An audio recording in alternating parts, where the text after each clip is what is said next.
ઈશ્વર કૃપા શીતલ રેસ્ટોરન્ટમાં પંજાબી સબ્જી ખાધા બાદ એક જ પરિવારના 4 સભ્યોને ફૂડ પોઈઝનિંગ થયું છે, જેમાં દુર્ભાગ્યવશ 5 વર્ષની માસૂમ બાળકીનું નિધન થયું છે. મારું નામ ભાવેશભાઈ બાલાભાઈ તલસરિયા, ગામ બાબરિયાદાર. હું રહું છું કામરેજ, સુરતની અંદર. અને આ જે ઘટના બની છે તે મારા કાકાના દીકરા અશોકભાઈ ચતુરભાઈ તલસરિયા, એના આખા પરિવારને આ ફૂડ પોઈઝન થયું છે.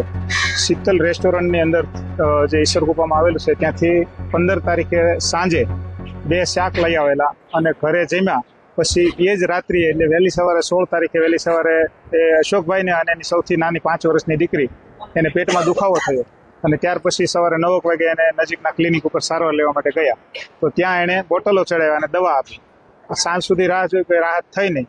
પછી બીજા દિવસે પણ સવારે તકલીફ વધી અને બાકીની 2 દીકરીઓ અને અશોકભાઈના વાઈફ એને પણ આ તકલીફ, પેટમાં દુખાવો અને ઝાડા ઉલટીની થઈ. એટલે તાત્કાલિક રિપોર્ટ કરાવ્યા. હવે રિપોર્ટ આવે એ પહેલા જ આ આર્યા નામની જે 5 વર્ષની દીકરી છે એને ખૂબ જ આંચકી જેવું લાગ્યું અને આંખું તરવા લાગી. એટલે તાત્કાલિક સદવિચારમાં અમે દાખલ કરતા જ 15 થી 20 મિનિટની સારવાર દરમિયાન જ અમે હાજર હતા અને એને ફૂડ પોઈઝનના હિસાબે એનું ડેથ થયું. અને પછીના પેશન્ટ જે છે 4, અશોકભાઈની 2 દીકરી, અશોકભાઈ અને અશોકભાઈના વાઈફ જ્યોત્સનાબેન, એને પણ ત્યાં સદવિચારમાં દાખલ કર્યા અને એને પણ ફૂડ પોઈઝનના રિપોર્ટ આવ્યા છે.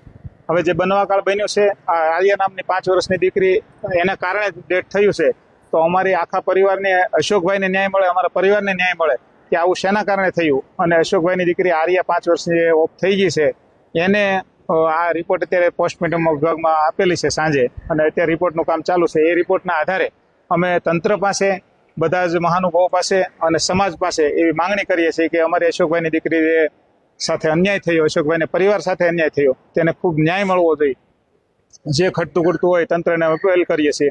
અને અશોકભાઈના વાઈફ ગણીએ તો ગઈકાલે સિરિયસ હતા. જ્યારે એને આ ખબર પડી કે આવું થયું છે તો એ પણ અત્યારે હાલ સિરિયસ છે અને 4 પેશન્ટ સદવિચાર મુક્તિધામના ઢાળ પાસે હોસ્પિટલ છે તેમાં એડમિટ છે. હવે અમે અહીંથી ડેડ બોડી લઈ જઈએ પછી પણ એ જ્યોત્સનાબેનની શું હાલત થાય એ અમે કહી શકતા નથી. આવી ગંભીર પરિસ્થિતિની અંદર એ અત્યારે 4 પેશન્ટ ત્યાં દાખલ છે અને ફૂડ પોઈઝનના હિસાબે પ્રાથમિકતાના આધારે અમે કહીએ છીએ કે આવું થયું છે.